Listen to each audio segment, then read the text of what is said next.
오늘 말씀은 빌립보서 3장 6절입니다. 열심으로는 교회를 박해하고 율법의 의로는 흠이 없는 자라. 사도 바울은 예수님을 만나기 전 유대인의 문화, 유대인의 가치 체계에 누구보다 깊은 확신과 신념을 가지고 있었습니다. 신념은 어떤 사상이나 생각을 굳게 믿으며 그것을 실천하는 의지를 말합니다.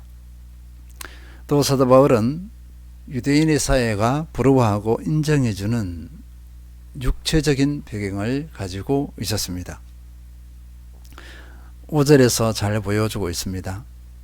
빌립보서 3장 5절, 나는 8일 만에 할례를 받고 이스라엘 족속이요 베냐민 지파요 히브리인 중에 히브리인이요 율법으로는 바리새인이요.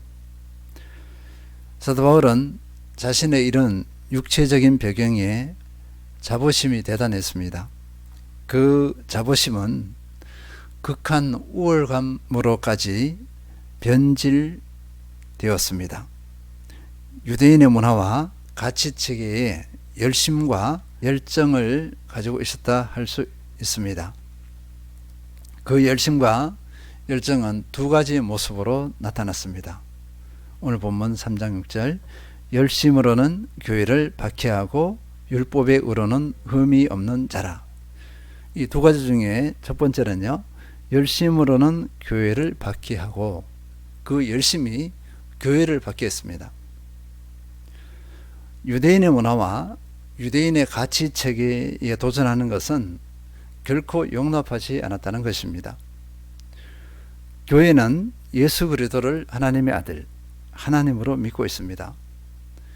예수 그리스도께서 십자가에 못 박히신 후 3일 만에 부활하신 것을 믿습니다.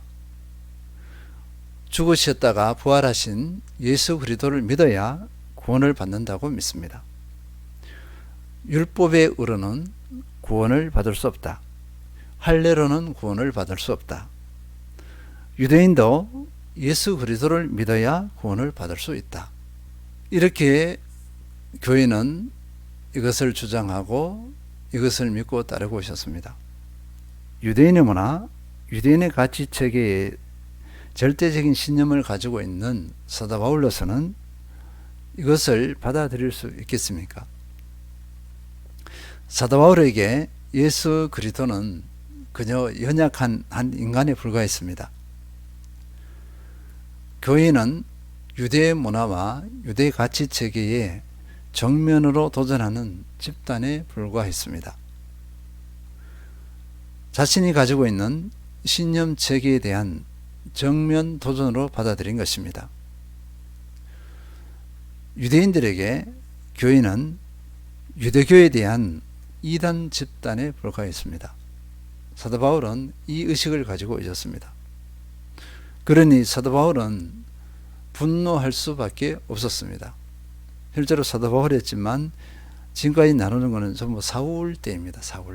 사도 바울이 변화되기 전에, 예수님을 만나기 전에 사울의 모습입니다. 사울의 상태를 사도행전에서는 잘 보여주고 있습니다. 유대인들이 은혜와 권능이 충만한 스데반 집사를 고발하여서 공회에 잡아왔습니다. 스데반 집사는 그 유대 지도자들이 있는 그곳에서 전혀 들어가지 않고 오히려 충만하여서 복음을 담대하게 선포하고 있었습니다. 먼저 아브라함으로부터 시작해서 그 모든 역사, 예수 그리스도까지 복음의 계보를 선포합니다. 이어서 유대인들의 실체를 밝혔습니다. 사도행전 7장 51절에서 54절 보면 51절, 목이 곧고 마음과 귀에 할례를 받지 못한 사람들아. 여기서 이 사람들은요, 유대인들입니다. 스데반이 유대인들에게 이렇게 말하는 것입니다. 너희도 너희 조상과 같이 항상 성령을 거스르는도다. 너희 조상들이 선지자들 중에 누구를 박해하지 아니하였느냐? 의인이 오시리라 예고한 자들을 그들이 죽였고 이제 너희는 그 의인을 잡아준 자여 살인한 자가 되나니 너희는 천사가 전한 율법을 받고도 지키지 아니하였도다. 그들이 이 말을 듣고 마음에 찔려 그를 향하여 이를 갈거늘. 이 유대인들은 이미 예언된 메시아, 그들 가운데 오신 메시아 예수 그리스도를 잡아 죽였다, 이렇게 스데반은 선포했습니다. 유대인들은 마음에 찔렸습니다. 마음에 찔려서 이를 갈았다는 것은 분노를 한 거예요. 마음에 찔리면 두 가지 반응이 있습니다. 첫 번째는 회개하는 거예요. 마음에 찔려서 내가 이렇게 잘못했구나 회개하는 것인데, 여기에 있는 이 유대인들은 회개하지 않고 분노로, 반대로 회개하지 않고 분노로 반응하면서 폭력을 행합니다. 이들은 두 번째라고 볼 수 있습니다. 분노해서 결국 스데반을 성 밖으로 끌고 가서 돌로 쳐 죽여버립니다. 사도 바울은 그때 그 자리에 함께 있었습니다. 스데반의 복음 선포를 다 들었습니다. 함께 마음에 찔렸습니다. 그리고 함께 분노했습니다. 사도행전 7장 58절, 성 밖으로 내치고 돌로 칠새 정인들이 옷을 벗어 사울이라 하는 청년의 발 앞에 두니라. 스데반을 돌로 치는데요, 옷이 거추장스럽잖아요. 그러니까 옷을 벗고 마음껏 돌로 치도록 하기 위해서 옷을 벗은 것입니다. 그것을 어디에 뒀다고요? 사도 바울 앞에 둔 거예요. 사도 바울은 그 무리 중에서 인정받는 사람입니다. 신뢰받는 사람이에요. 사울은 스데반의 죽음을 당연하게 여겼습니다. 사도행전 8장 1절, 사울은 그가 죽임당함을 마땅히 여기더라. 그날에 예루살렘에 있는 교회에 큰 박해가 있어 사도 외에는 다 유대와 사마리아 모든 땅으로 흩어지니라. 이후 사울은 더욱 분노를 발합니다. 광적으로 교회를 핍박하기 시작했습니다. 사도행전 9장 1절에서 3절, 사울이 주의 제자들에 대하여 여전히 위협과 살기가 등등하여 대제사장에게 가서 다메섹 여러 회당에 가져갈 공문을 청하니, 이는 만일 그 도를 따르는 사람을 만나면 남녀를 막론하고 결박하여 예루살렘으로 잡아오려 함이라. 다메섹은 지금 이스라엘 아니에요. 이스라엘 땅이 아니라 수리아입니다. 수리아의 오래된 도시예요. 외국입니다. 외국. 다른 나라예요. 거기까지 가서 예수 믿는 사람을 잡아서 거기서 데리고 오는 거죠. 얼마나 큰 열정이에요. 그리고 어떻게 해요? 결국 죽이게 하는 것입니다. 예수 믿는 사람을 잡아 죽이기 위해서 외국까지 간 거예요. 이렇게 광적인 사울이었습니다. 예수님을 만나기 전에 사도 바울, 사울의 모습이었어요. 이렇게 하는 것이 유대 문화, 유대 가치 체계를 지키는 것으로 착각했기 때문일 것입니다. 그리고 사울은 이렇게 하는 것이 하나님을 위한 것으로 착각했을 것입니다. 어떤 분들은 스데반의 복음 선포를 듣고 위기의식을 느꼈다고 합니다. 왜냐면요, 사도 바울이 가지고 있는 율법, 그렇게 율법에 열심히 했잖아요. 자기가 가지고 있는 문화 내지 가치체계, 그 율법이 스데반의 한 번의 설교로 와르르 무너져 버린 것 같았다고 이렇게 해석합니다. 거기에 분노한 거예요. 내 인생을 모두 갈아 넣었는데 보잘것없는 한 사람의 그 설교를 통해서, 복음 선포를 통해서 와르르 무너지는 그 느낌을 받은 것입니다. 그래서 위기의식을 느껴서 더 광적으로 믿는 사람을 잡아 죽이는데 그렇게 자신을 그렇게 들여버렸다, 이렇게 해석하는 분이 있습니다. 일리가 있어요. 원래 사도 바울은 성격이 난폭하고 악한 사람이 아니었습니다. 사람을 죽일 만한 그런 인물이 아니었습니다. 단지 그가 가진 잘못된 신념이 난폭한 사람으로 만들었습니다. 잘못된 확신이 난폭한 사람으로 만들었다는 것입니다. 유대교에 도전하는 것이라면 자신의 목숨이라도 내걸 그런 단순한 인물입니다. 잘못된 신념, 잘못된 확신은 이렇게 위험합니다. 착하고 진실하게 보이는 사람도 잘못된 신념에는 무슨 짓을 저지를지 모릅니다. 예전에 킬링필드라는 영화를 본 적이 있습니다. 킬링필드는 죽음의 들판이라는 말입니다. 캄보디아에서 공산주의자인 폴 포트의 크메르 루주가 정권을 잡았습니다. 이들은 계획을 시도했는데요. 집권 기간 동안 대규모 숙청이 이어졌습니다. 전문가, 지식인을 다 죽여요. 교수, 의사 등을 투옥하거나 처형시켰습니다.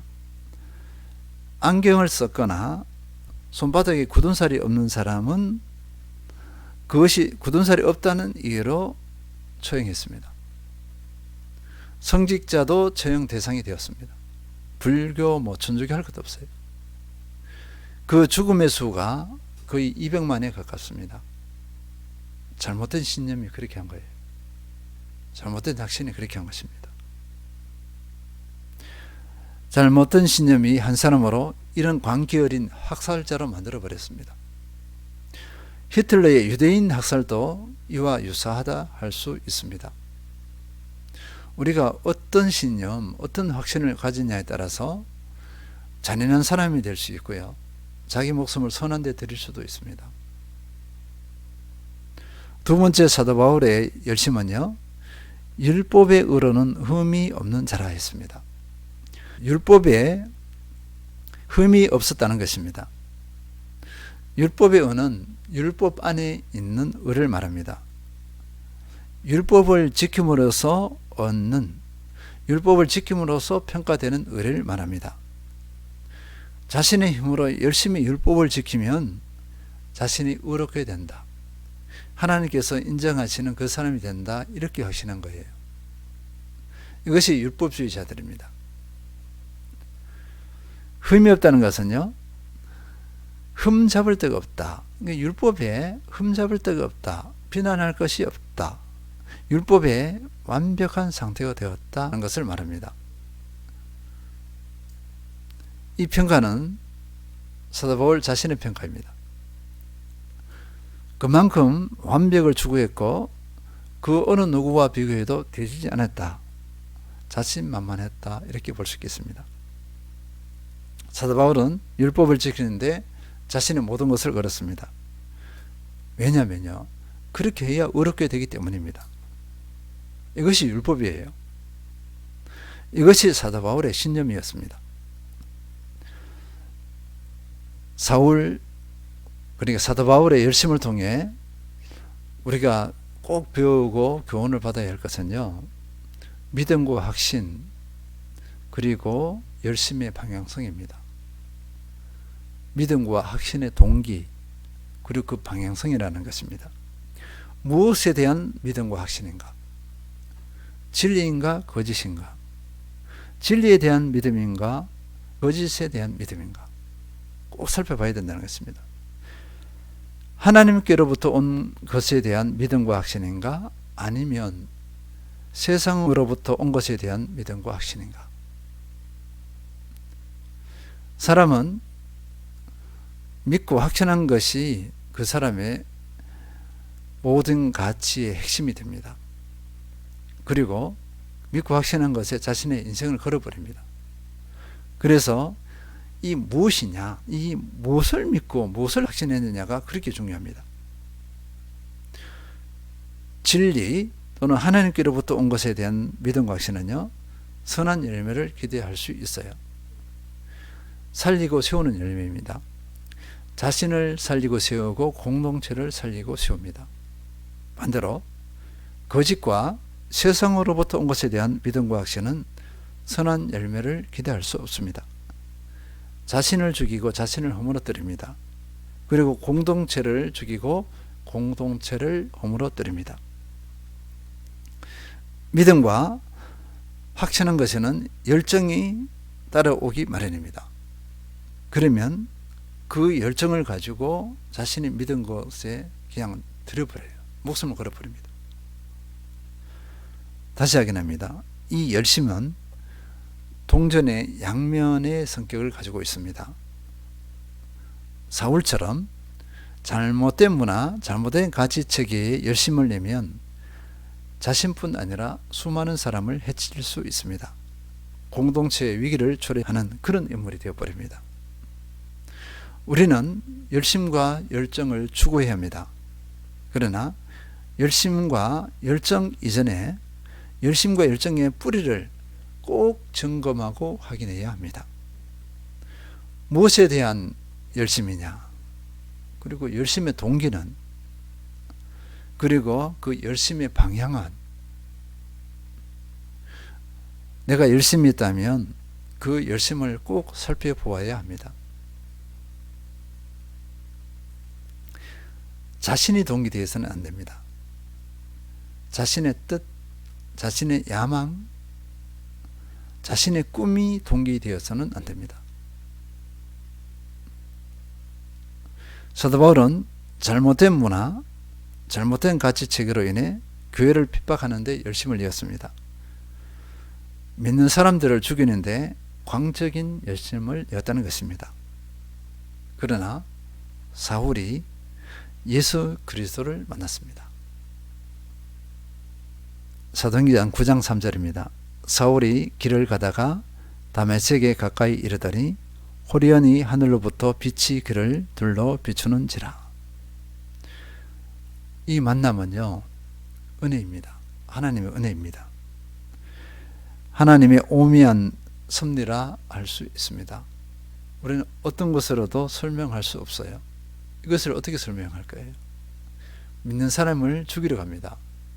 다른 말로 말해서 예수 그리스도를 공격하는 거예요. 그런데 예수님께서 만나 주셨어요. 이것을 어떻게 설명할 것입니까? 예수님을 만난 이후 사울은 바울로 변화가 됩니다. 사도행전 20장 24절 내가 달려갈 길과 주 예수께 받은 사명 곧 하나님의 은혜의 복음을 증언하는 일을 마치려 하면은 나의 생명조차 조금도 귀한 것으로 여기지 아니하노라.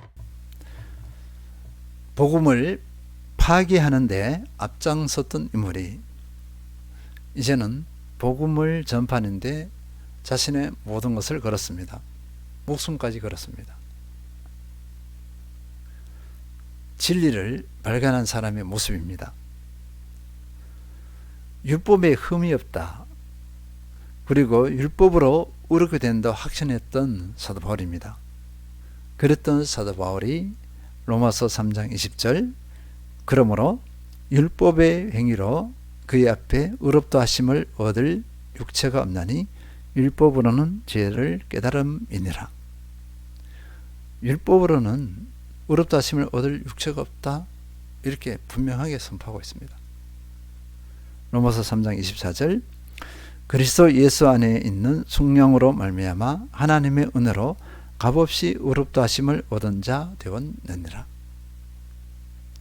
율법이 아니라 예수 안에 있는 성령을 통해 하나님의 은혜로 값없이 의롭다함을 얻을 수 있다. 그렇게 선포하고 있는 것입니다. 사도 바울은 잘못된 문화 가치체계에 사로잡혔을 때는 하나님을 대적하는 자가 되었어요. 예수 그리스도를 대적하고 교회를 핍박하는 자였습니다. 잘못된 신념으로 율법을 지키는데 자기 목숨을 걸다시피 했어요. 그런데 예수 그리스도를 만나니까 예수 그리스도를 만나고 나니까 그 모든 것이 허상인 것을 알았습니다. 허상을 알고 나서는 이제는 방향이 턴했습니다. 그 동기, 열심의 동기, 열심의 방향이 틀어졌습니다. 선한 것, 진리의 열심을 내기 시작했다는 것입니다. 그러니까 자기가 살아나고 생명을 살리고 세우는 일꾼이 된 것입니다. 열심의 근거를 어디에 두고 있는가 꼭 살펴봐야 합니다. 그리고 우리는 예수 그리스도가 동기되어야 합니다. 진리가 동기되어져야 합니다. 그리고 그 방향성이 예수 그리스도를 향하여야 합니다. 하나님께로 향하여야 합니다. 그 가운데서 열정을 내보십시오. 하나님께서 마음껏 우리를 통해서 선한 일을 이루실 것입니다. 승리하시는 모든 성도님들 되시길 축원드립니다.